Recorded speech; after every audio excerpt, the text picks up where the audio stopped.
Okay, hi Joanna, how are you? I'm doing pretty good. I hope you can't hear the noise outside.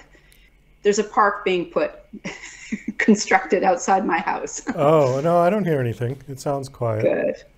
All right, well, thank you for coming on this show. It's nice to have you with us. You're an author and an illustrator, according to your bio. Which did you do first? Which came first? Oh gosh, I would say the author. If I'm looking back to when I was about 7 years old, I was writing first. And honestly, the art came right on my heels with the writing. Okay, are you making a living doing either one or both? Yes. Um, I'm not I'm not buying a yacht, okay? But I am, and especially the motorcycle illustrations. I illustrate motorcycles. I don't ride a motorcycle, but I do illustrate motorcycle. I do commissions, and I'm writing, and I enjoy writing thriller novels. So it keeps me busy, both of them. Well, I'm happy to hear that. The reason I like to ask that question is because there are many, many people in the creative arts who can't make a living or are unable to make a living at their craft because it just doesn't pay enough money. And so they have to do something else. But when I hear that people can or are actually making a living, then I'm happy about it because I think artists deserve a living just as much as anyone else does. The line I always use is, well, I'm not buying an island and moving just yet. It's when people ask me that question. So I appreciate that. Okay. Yeah. There was one thing on your bio I wanted to bring up. It says your essay, No Beatles Reunion. Okay, I'm a huge Beatles fan, so let's open up that one for a minute, and then we'll move over to your book. What was that about? So while I was writing, I've been writing for years. I started writing in the early 2000s. And during that time, I worked at the prosecutor's office.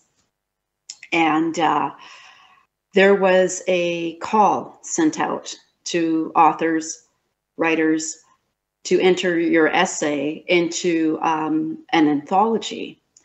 And it was the Drop Threads 3 anthology. And it was spearheaded by Marjorie Anderson. And that office in Nanaimo, it was such a team. And sadly, one of the prosecutors, he passed. He was in an very unfortunate car accident. And it was just like one of our team members he was gone, you know. So I wrote about what it was like being that team, being there for each other in the prosecutor's office, and that there would be no reunion because one of our team members had passed away. This has nothing to do with the Beatles. No, but I remember, see, I have sisters and they listen to the Beatles, and actually my favorite Beatles song is Come Together. And I believe, correct me, I think George Harrison wrote that one. John did, actually. John did? Yeah. Okay. But my favorite Beatles song is Come Together. And I remember the albums, okay?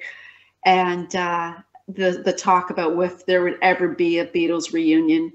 And sadly there wasn't. And I to this day I remember when John Lennon was assassinated, and that just, so I guess you could say I'm a bit of a Beatles fan, but yeah. So no, it doesn't really have to do with the music.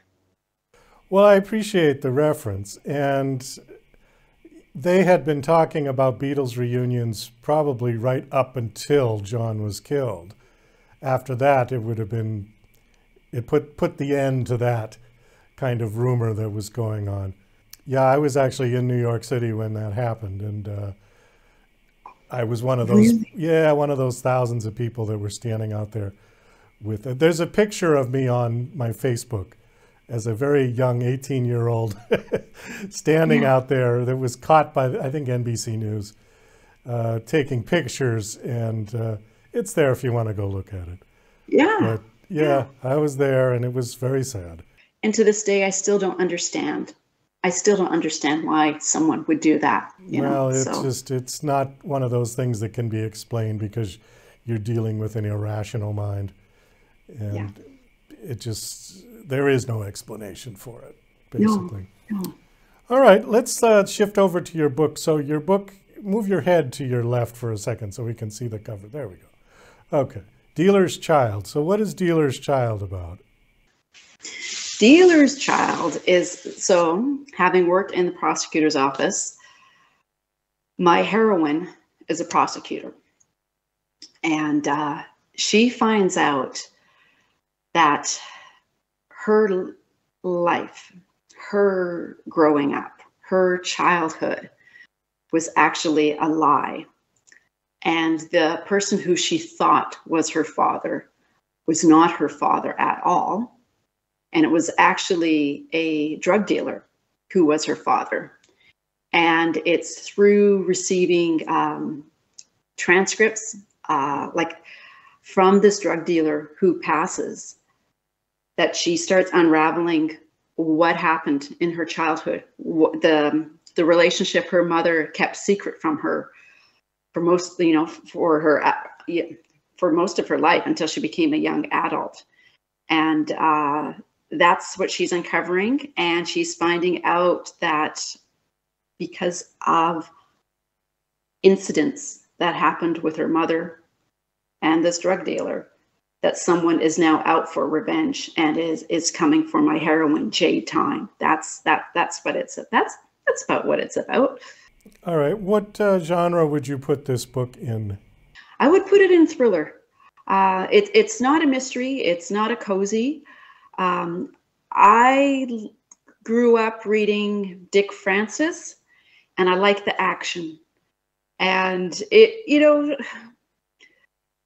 I just love action scenes, and I have, I remember my editor telling me, she's, as I'm doing rewrites and we're going back and forth, she had said to me, I had to stop myself because I kept getting pulled in by the action, and I had to put on my editing hat, so that's how much I enjoy writing action scenes. And at times my spouse has seen myself trying to do like a jab, like the physical movements to figure out, what would happen, as I'm writing a particular scene. Yeah. How many books do you have published at this point? I'm working on my third one. I'm working on the third one. I'm doing the rewrites. The third one, it's called Spy Girls, will be coming out next year. And as I'm working on the rewrites, and every writer and author will understand this, as I'm working on the rewrites on book 3, I'm already getting the seed for what's going to happen in book 4. And even though it's a series, they're individual books, they're individual stories, but I just already know where I'm going to lead off, where I'm going to end book 3, solving that story, and how I'm going to take off in book 4. Dealer's Child is book 3 in the series? Sorry, Dealer's Child is book 2 in the series. I'm working on book 3 right now. Okay, what was book 1? Book 1 was the Unravelling, and that's where we meet Jade, Jade Time, and the prosecutor. She lives in Victoria, BC, where I used to live. And what I was finding was that there were a lot of novels out there that featured American law, and I loved reading them. But part of me, having worked in the prosecutor system in Canada, kept thinking we wouldn't do that up here. We don't have Miranda rights. We have the Charter of Rights and Freedoms. Okay. So it's similar in principle, but it's different. And I wanted to write about our prosecution system. Well, that brings up an interesting question. What is different aside from the Miranda? What else is different between Canadian and American law. I know you guys don't have bounty hunters. That's a real American institution, if you want to call it that. But what else is there that's different? Okay, so when I was doing the rewrites, originally, where I'm talking back in 2000s, I was trying to pitch this book to American publishers. Now, you have sheriffs who do investigation. We have sheriffs who are in the courtroom who escort prisoners back and forth. Our sheriffs will escort a prisoner from the correctional center, from the penitentiary to court, all right? Our sheriffs don't do any sort of investigation. Now, we're called Crown Counsel because our law stems from the Commonwealth, from the UK. Right. And when you get into Supreme Court, that is when you will see our prosecutors and our defense counsel wear the black robes with the white tabs. Okay. Let's see, what else is there? You have Miranda rights. We have the Charter of Rights and Freedoms. Okay. Instead of saying, you know, was the accused read his Miranda rights, it would be, was the accused chartered? Okay, that's what we would say up here. Okay, and you always refer to someone as an accused because they are innocent until proven guilty. Okay, so have I highlighted some of the differences there? Yeah, I was going to ask you if the judges in your Supreme Court wear those wigs like they do in England. No, sorry. They may. Okay, when you go to the Supreme Court of Canada, okay, that's the highest you can go. But for example, what I did, I covered pretty much all levels of court. So except for youth court.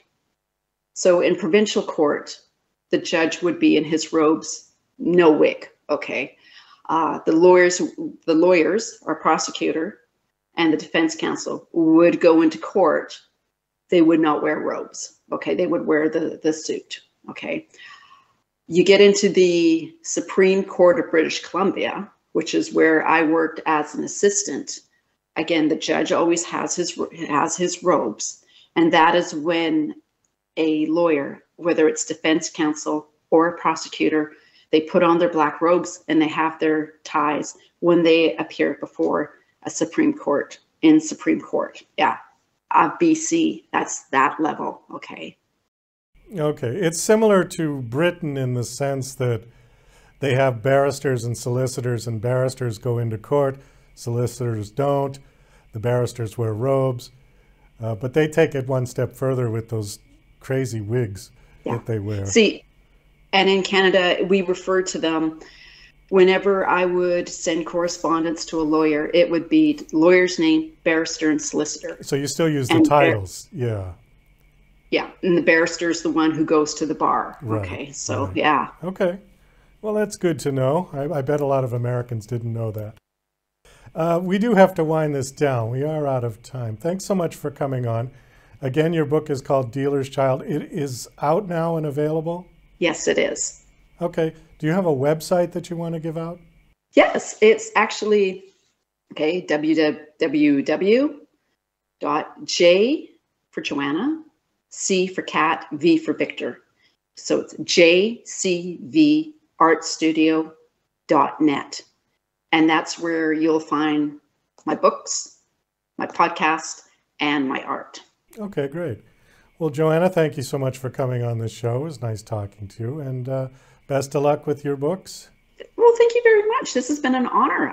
I've watched some episodes, and I'm very honored to be one of your guests. Oh, my pleasure. All right, take care.